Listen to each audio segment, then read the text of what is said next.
YouTube, you motherfuckers, what's happening? So, last week I didn't do a video. I know like 3 people were pissed off, and I just been busy. So, today I'm gonna do another video here in a few days, going into detail into other shit. But today I just wanted to do a little bragging, a little bit of showboating, and show you some motherfucking shit that I've gotten recently. So, first, since on the last video I did, which was the singles video, I didn't have a 7-inch single to show you guys. This is a 7-inch single. Remember I told you about the putting your dick in the hole?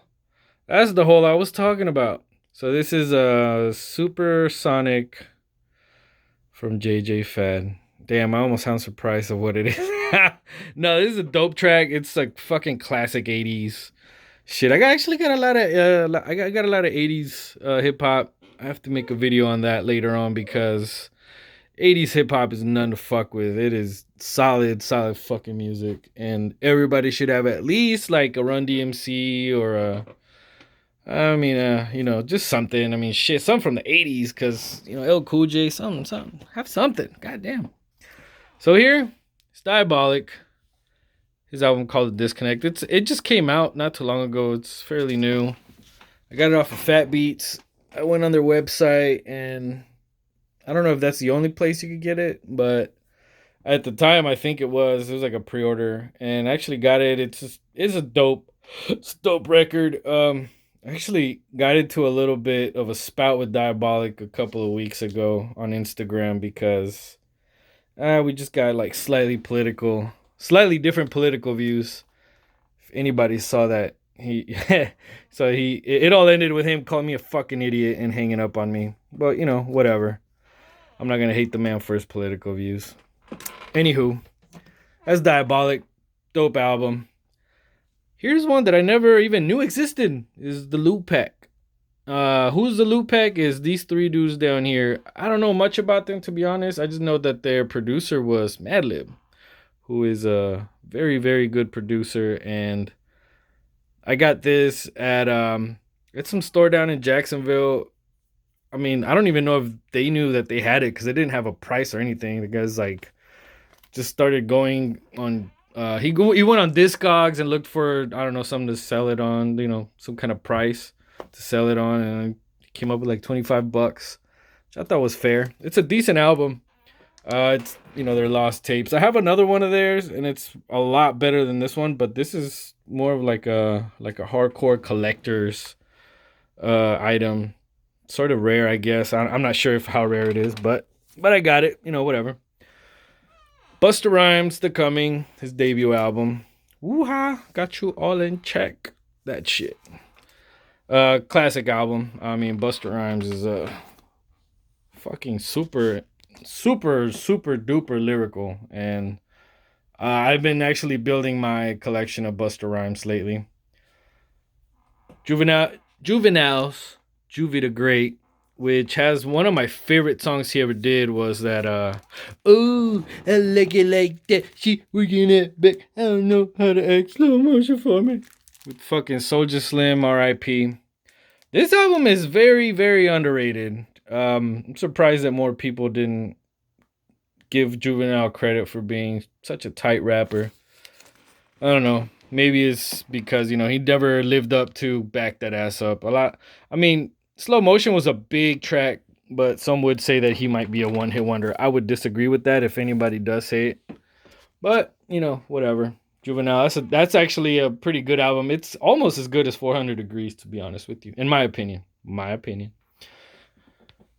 Starr, Step in the Arena. My bad. I think this is their second album. Second or third. I have their first album, which I thought was horrible, to be honest with you. And I'm not gonna lie, I'm sort of late on Starr. I didn't get much into them till later on in life, and I mean later on because I'm fucking old. I don't know, Starr. They really just like they're basically like that iconic New York sound that everybody has come to grow to love throughout the decades, and Gang Starr is like the epitome. R.I.P. Guru. Another record, one of my favorites of all time, Corrupt. I love Corrupt. This is his second album. Streets is a mother. Probably fill in the rest. So funny story about this album. This is the third time that I've purchased this album. And just now you see that it has a parental advisory. Let me show you something. This is something to look out for when you buy this fucking record. Because this record has betrayed me before. So here's the other copy that I have of it, right? This is the first one that I bought. The second one, I ended up giving it away because they're fucking clean. This here, right here, it's a clean version. But if you notice any difference from it, no, it even has a parental advisory sticker. And the shit is fucking clean. And I mean, I almost want to throw this shit in the trash, but fuck, I spent $20 on it and I can't do it, and I hate to waste. I don't know, I might frame it and like put it up somewhere up on the wall next to my Mexican flag or my Buck shit or next to Tupac or Snoop or somewhere. I might do that. I do have a frame sitting around that I got for some crazy motherfucker. So I don't know what I'm going to do with that. I don't know, I'm not putting it next to that one. I don't want to get them confused because I've not sat and listened to the good version yet. Even though, I mean, it's an old album. I've had it forever on CD. So yeah, that's a bummer. But I got the good copy now. I ended up paying $40 for that one, which I don't really like to talk about how much I paid for shit unless it's worth talking about. But that shit was it was $40. But that's an OG pressing. So I'm gonna move on to the next one. One of my absolute favorite rappers of all time. I've actually met him a few times. Immortal Technique. This shit I just got in the mail. I got it from, it was from Discogs. And this guy was selling an autographed copy of Point of No Return, which is a single from his second album. I think it is the first track on his second album.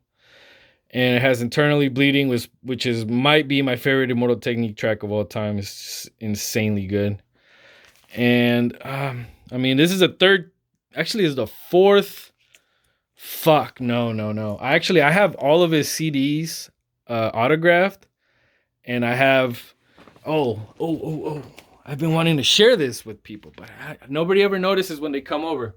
I have this poster that I stole from a show. I legit just ripped that shit off from a window.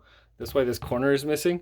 And I fucking took it up to him at a show, and he just fucking autographed it. I was like, dude, I fucking stole this from your shit. Would you autograph it? He didn't even think of it twice. He just signed it. Technique's a cool dude. He looks like he's pissed off all the time, though. So, I mean, whatever. But that's a sick single. Point of No Return. Gonna be listening to that next week when I have time. So, last but not least, this is the biggest pickup of the month for me. This is one of the biggest pickups I've had in a while because this right here, Reasonable Doubt, Jay-Z's debut album, was one of my holy grails. The reason why, because it's kind of hard to find. And when you do find it, it's usually fucking expensive. So coming up, I'm going to do a video on all the holy grails that I've attained so far. There's still probably like 4 or 5 to go. But I think I started with about 15 holy grails. And I think I'm down to like another 4 or 5 that I still have to get. And this is one of them. I think the last one is probably going to be... I'm going to leave it for that video.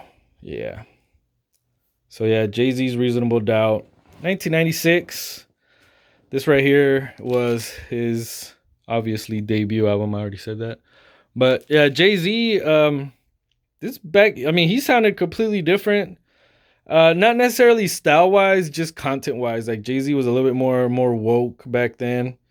He didn't really get into like the ignorant bullshit, which I mean, I wouldn't say he was ignorant, but more into like the flossing, money hoes, and clout bullshit till later. On this album, he was actually fairly conscious, and he made a lot of great tracks on this. Fuck Dead Presidents. Oh my God, Devils. Man, like this shit is just littered with great content. If you guys find this, if anybody finds this record for, I don't know, under $100, jump on it. Jump on it like it's a grenade and you're trying to save your squad. For real, you need to get this album. This is I mentioned before that it's either this or the Blueprint. Yeah, it's a very close fight. I might have to sit there and listen to both of them again to really make up my mind, but Reasonable Doubt is definitely a top-notch album from uh, mid 90s. So I'm gonna let you motherfuckers go to sleep. I'm gonna go to sleep. If you notice, I don't even have music playing because I need to go to sleep. So motherfuckers, have a good night. And I'm gonna catch you guys this week. I got a couple ideas on videos, and I'm gonna do at least one. So peace out, and yeah, just peace out later.